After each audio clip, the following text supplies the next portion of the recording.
నమస్తే అండి. Welcome to Agrivision. చలికాలంలో నార్మడి సాధారణంగా ఖరీఫ్‌లో ఉన్నంత ఆరోగ్యంగా ఉండదు, అంత పెరగదు.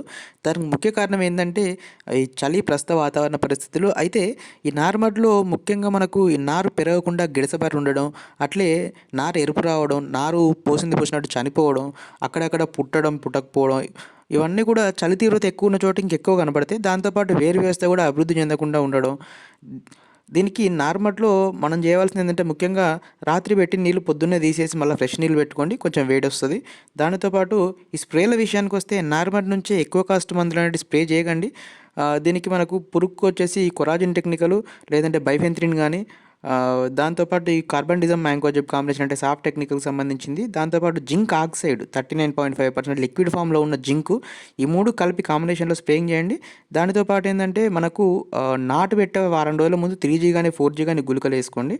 మనకు ఎట్లైనా కూడా ఈ నారు అయినా కూడా పెరగకుండా ఉంటే గనక మీరేం చేస్తారంటే ఈ జిబ్బరెల్లిక్ యాసిడ్ 0.001% గానీ, లేదంటే నాగార్జున కంపెనీ వాళ్ళ అటానిక్ గానీ, లేదంటే ఈ బయోవిటా గానీ స్ప్రేయింగ్ చేసుకోండి. ఇవి స్ప్రేయింగ్ చేసుకోవడం వల్ల నారు తప్పకుండా పెరుగుతది.